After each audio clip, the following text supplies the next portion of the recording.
Hello everyone, म पुनम चौधरी। हामी अस्तिदेखि कोरेलड्रॉको सिरिज स्टार्ट गरेको छौँ र कोरेलड्रॉ सिक्दै गर्दाखेरि हामी आज के नयाँ अप्सन युज गर्दै नयाँ अप्सन सिक्दा र एउटा ब्यानर बोर्ड डिजाइन गर्न सिक्दैछौँ र हामी अब कम्पिटिसन चाहिँ हेर्छौँ।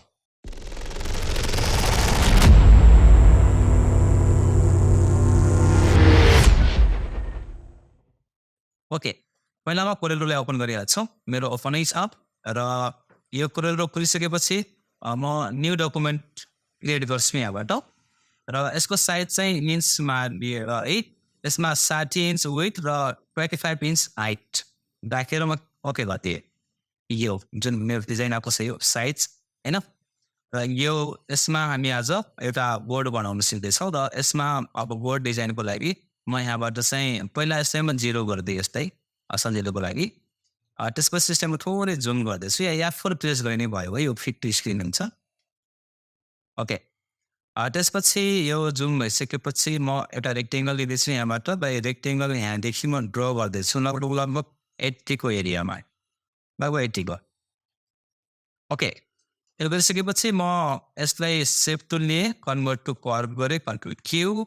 र यो पोइन्टलाई मैले क्लिक गरेर थोरै यता सान्थेँ पछाडि है, यसरी लगभग 80 भयो। ओके, र भइसकेपछि म यसमा कलर फिल गरिदिन्छु एउटा यो कलर, र यसमा मैले आउटलाई हटाइदिएँ।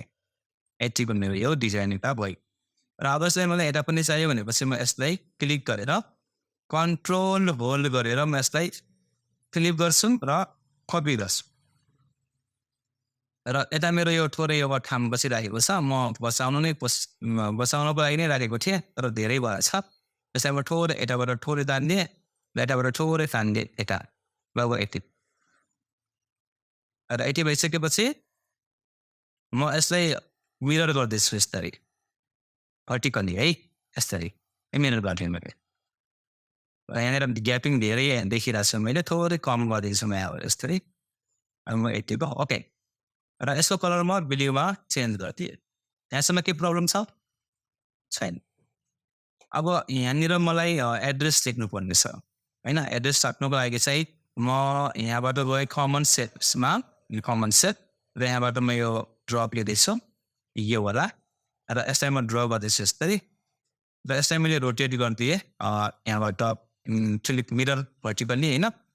र यसलाई मैले सेप टुल लिएर कन्भर्ट टु कर्भ गरेँ, र यसको पोइन्ट अलिकति बाङ्गो बाङ्गो छ, यसलाई म थोरै सिधा गरिदिन्छु यस्तरी यहाँबाट, यताबाट गएँ थोरै यस्तरी, र योलाई म थोरै यस्तरी माथि तान्ने यस्तरी लगभग 80 को। जसमा मैले कलर फिल गरिदिएँ यो होला, यहाँ यो होला, जसको मैले आउटलाइन लगाइदिएँ, र त्यसलाई पनि यहाँनिर लगाउँछु। यो भन्दा यो देखिन्छ कि ओके, यो ठिक छ। यस्तो राखिसकेपछि अब यस्तो लोकेसनको सिम्बल बनाउँदैछ त्यहाँ होइन, भनेपछि यहाँ बिचमा एउटा सर्कल राखेको हुन्छ नि होइन, नि फल पाएको हुन्छ। यसको लागि चाहिँ म एउटा यहाँबाट यो सर्कल लिँदैछु र यसमा म ड्र गर्दैछु यहाँनिर यस्तरी, ठिक बाहिर यहाँनिर, र मैले यसमा यदि व्हाइट कलर फिल गरेँ भने यस्तो देखिन्छ। मलाई यो व्हाइट कलर यसलाई देखाउनु छैन, यो पछाडिको कलर यहाँनिर सो होस्, देखियोस्, यो पछाडिको कलर यहाँ देखियोस्। र यसको लागि हामी गर्नुपर्ने हुन्छ यसलाई दुइटैलाई सेलेक्ट, र यो सेपिङ अन्तर्गत हामी पुरै अप्सन सिकेको छ, अस्ति नै यो सिकेको थियो, कन्ट्रोल या कम्बाइन गर्न, अनि यसले यो सिक्यो इन्टरसेक्ट गर्न, र आज यो अप्सन सिक्दैछु यो ब्याक माइनस फ्रन्ट, भनेको पछाडिकोलाई पहिलो अगाडिकोले माइनस गर्ने भने ब्याक माइनस फ्रन्ट, क्लिक गर्दैछु यो फरक पर्छ यसमा, र पछाडिको पर देख्ने ठान्छ हाम्रो है। ओके, यो गरिदिएँ मैले, अनि यसलाई अब कहाँनिर राख्ने हामी राख्छौँ, लोकेसनको सिम्बल बन्छ हाम्रो। त्यसपछि यसमा मैले एउटा काम गर्दैछु, यो रेक्टेङ्गल लिएर यहाँदेखि 80 को म ड्र गर्दैछु यस्तै, ड्र गरिसकेपछि यस्तैबाट थोरै सानो गर्दैछु यताबाट है, 80 को लगभग, र सेभ टुल लिएँ, कन्भर्ट टु कर्भ गरेँ, र यो पोइन्टलाई क्लिक गरेँ मैले 1 2 3 4 5 6 7 8 9 10 पटक यता सार्दिएँ, यताबाट पनि 1 2 3 4 5 6 7 8 9 10, यताबाट त्यता 15, यताबाट त्यता 15 है, यति कुरा। र यस्तै पछाडि पठाउनु छ मलाई, र अझै म थोरै सानो गर्न चाहन्छु, यताबाट थोरै अझै सानो यस्तो, पछाडि बढाउनु छ भने अब अस्ति नै हामी सिफ्ट पेज डाउन गरेको थियौँ जसले गर्दा यो पुरैको पछाडि जान्छ यस्तै पुरै पछाडि जान्छ तर मलाई पुरै पछाडि बढाउनु छैन यसको मात्रै पछाडि बढाउनु छ भने कन्ट्रोल पेज डाउन गर्ने यो एउटाको पछाडि जान्छ है 1 by 1 र म यस्तै यसको आउटलाइन थोरै इन्क्रिज गरिदिन्छु यो बहुत इन्क्रिज भयो लगभग 80 हो 130 यो हाम्रो लोकेसनको सिम्बल यहाँनिर बन्छ अलिकति सानो त भएन यो ठिक छ होइन अलि कता कता कस्तो कस्तो जस्तो देख्यो मैले यसलाई मैले ई दबाएँ है ई होइन सी फर सेन्टर दुवै सेन्टर होरिजोन्टल सेन्टर है तर यो ओके नो प्रब्लम त्यसपछि यहाँनिर एड्रेस टाइप गर्छौँ हामी यहाँनिर एड्रेस लेख्नु पर्यो एड्रेसको लागि चाहिँ म गुलरिया स्पेल कमा बर्दिया टाइप गरिदिएँ यस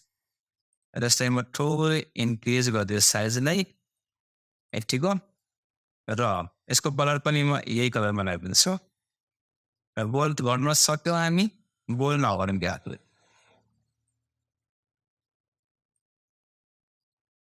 र यता साइडमा अब हामीलाई फोन नम्बर चाहियो भनेपछि म यसलाई यता कपी गरिदिएँ यसरी कपी र यसको कलर हाइड गरिदिएँ मैले त्यसपछि यहाँनिर फोन नम्बर टाइप गरिदिन्छु हामी 98 71 62 77 र कमा 98 1 5 7 है ओके भइसकेपछि अब यहाँनिर फोनको पनि सिम्बल चाहियो अब यहाँनिर अब फोनको सिम्बल चाहियो भने हामी अब बटैबाट केही लिएर आउने होइन फोल्डरमा सब हामी आफै क्रिएट गरेको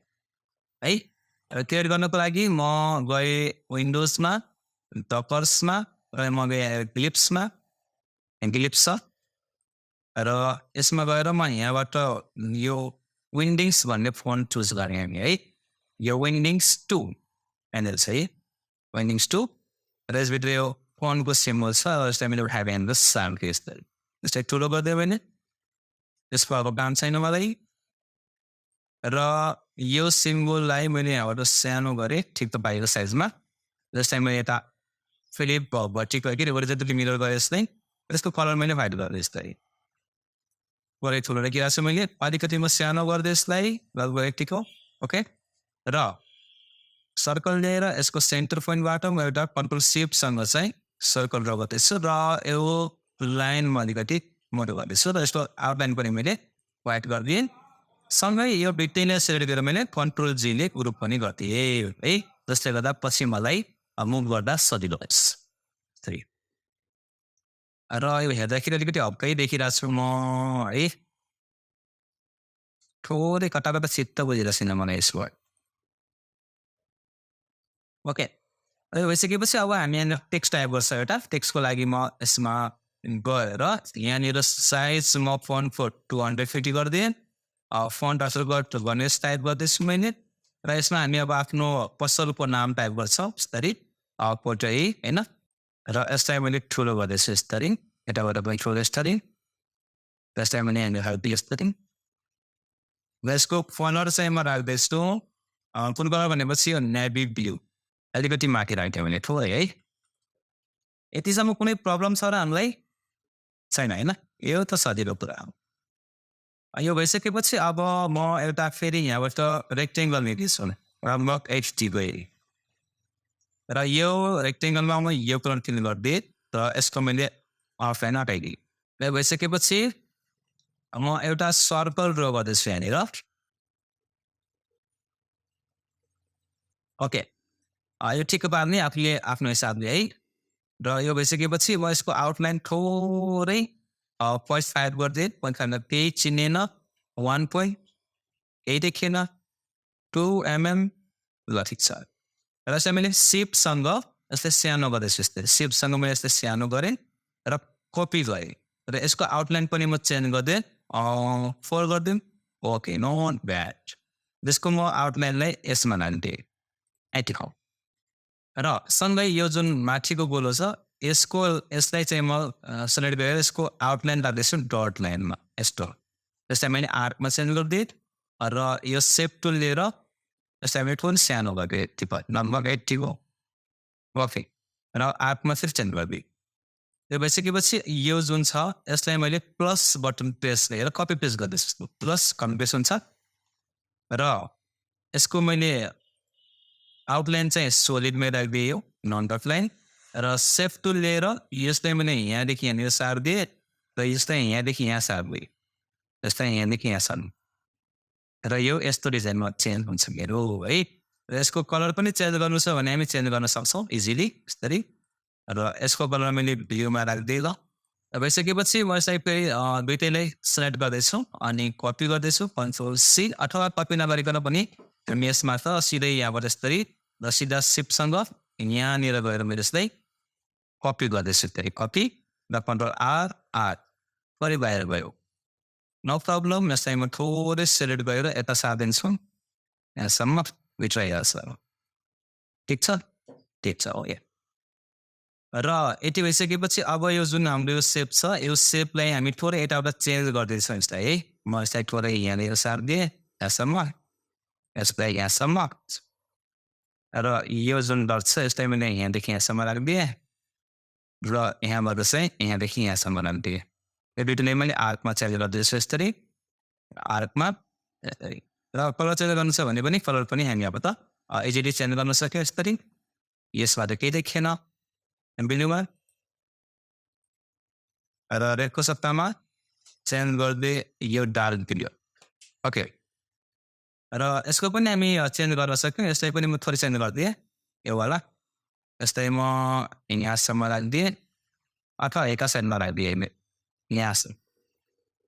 र यो साइज जाने पनि यहाँसम्म त्यसपछि यसलाई चाहिँ यो डट लाइन मैले आर्क बनाइदिएँ र यो वाला चाहिँ यहाँदेखि यहाँसम्म जाने भयो र यो यहाँदेखि यहाँसम्म जाने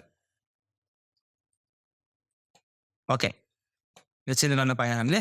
र कलर पनि चेन्ज गर्नु छ भने चेन्ज गर्न सक्यौँ हामी इजिली है ओके यो भइसकेपछि अब म चाहिँ यहाँनिर फेरि के गर्दैछु भनेपछि एउटा अरू यहाँबाट सर्कल लिँदैछु यो भनेदेखि लगभग 80 को र यसमा मैले रेड कलर फिल गरिदिएँ आउटलाइन मैले हटाइदिएँ र यसमा मैले यसलाई फेरि एउटा अरू कपी लिँदैछु सिपसँग यसरी सानो यसमा मैले व्हाइट कलर फिल गरिदिएँ र यो भइसकेपछि अनि ठुलो देखिरहेको छु मैले यसलाई है कति सानो गर्दैछु मैले यसलाई यसरी र यसलाई मैले कपी गर्दैछु सिपसँग सिधा यता यहाँनिर र यसको कलर म चेन्ज गर्न सकेको इजिली यो पनि चेन्ज गर्न पायौँ हामी त्यसपछि म यहाँबाट 2 पोइन्ट लाइन लिँदैछु र यो 2 पोइन्ट लाइनले चाहिँ यसलाई म यहाँनिर कनेक्ट गर्दैछु यो दुईटालाई यहाँदेखि यहाँसम्म यसरी र यसको लाइन म राख्दैछु 2 एम बढी भइरहेछ म 1 mm ओके ठिक छ यस्तै म कनेक्ट गर्दै यसलाई पुरै माथि डिस्प्ले ओके यो डिटेल हेर्ने है यो जुम गरेपछि यो बाहिर छ मेरो पछाडि बठाउने हो पछाडि गर्न सकिने म स्पेस छोडिदिएँ र यो भइसकेपछि म फेरि यस्तै यो दुईटालाई सिलेक्ट गर्दैछु र कपी गर्दैछु सिपसँग सिधा स्ट्रेट र यहाँ ल्याएर यस्तै कपी गर् र कन्ट्रोल आर पनि गरिदिएँ यो यहाँ पेज भइहाल्छ सँगै यसलाई मैले सिलेक्ट गरेर यसलाई मैले के अरे मिरर हरिजोन्टली गरिदिएँ र यसको कलर म चेन्ज गरिदिन्छु यस्तो यस्तो कलर पनि चेन्ज गर्दैछु मैले यस्तो ओके भइसकेपछि म यसभित्र फोटो अप्लाई गर्छु यसभित्र है र फोटोको लागि चाहिँ म गएँ गुगलमा र यो इमेज लिएर मैले कपी गरेँ त्यसपछि यहाँ गएर मैले पेस्ट गर्दैछु अनि यो फोटो मैले पुरो गर्दैछु यसरी र यो फोटोलाई मैले अब्जेक्टमा गएर पावर क्लिकमा गएर प्लेस इनसाइड फ्रेममा गएर यसमा मैले प्लेस गरिदिनु यस्तो कोडिङको लागि त्यसपछि गएर अरू के हामी ल्यापटपको लागि राखौँ के राखौँ एउटा फोटो र यसलाई मैले यहाँनिर दिन्छु है ओके यो इमेज छ त्यसपछि अब म यसलाई अब्जेक्टमा गएर पावर सेट ओके फिनिस अनि यो फोटो पनि न र यो फोटो रह्यो अब यसलाई पनि object power click place inside frame and यसमा क्लिक के देखिन्छ यसमा अति सर्च डन ओके यो भइसकेपछि म फेरि एउटा अर्को रेक्टेङ्गल यहाँदेखि ड्र गर्दैछु हाम्रा विशिष्टहरू लेख्न पर्यो नि यहाँ त होइन र यसको लागि म थोरै यसलाई कपी सानो गर्दैछु डिस्प्लेस यसलाई मैले ब्लू कलर फिल गरिदिएँ र यसलाई मैले आउटलाइन हटाइदिएँ र सायद थोरै यहाँनिर कम भइरहेछ है यहाँसम्म चाहियो अब त त्यसरी नकुनी यसरी यो यहाँसम्म चाहियो हामीलाई यस्तरी ओके भइसकेपछि म यो टेक्स्ट चाहिँ म यहाँबाट कपी गर्दैछु है ओके यसलाई मैले यहाँनिर पेस्ट गरिदिएँ ल यो हाम्रो एउटा ब्यानर डिजाइन भएको छ बोर्ड डिजाइन कसको लागि होइन र यता हामीलाई समस्या आउँछ नि होइन के समस्या भनेपछि हामी यसरी जुम गरेर हुन्छौँ अनि यता सानो समस्या हुन्छ अथवा जुम आउट गरिदिरहेको हुन्छ यसरी अनि यसरी जुम गरेपछि कहाँ हराउँछ हामीलाई यसरी खोज्न अलिक गाह्रो हुन्छ है कहिलेकाहीँ मैले यस्तो समस्या देखेको छु र यो समस्या भयो भने चाहिँ सिम्पली F4 प्रेस गरिदिने हो भने जहाँसुकै भयो पनि यसले हाम्रो अगाडि तानेर नै हिँड्छ F4 होइन ल यही चाहिँ हाम्रो आजको काम यसलाई बनाउने कम्प्लिट गर्ने okay keep watching keep practice thank you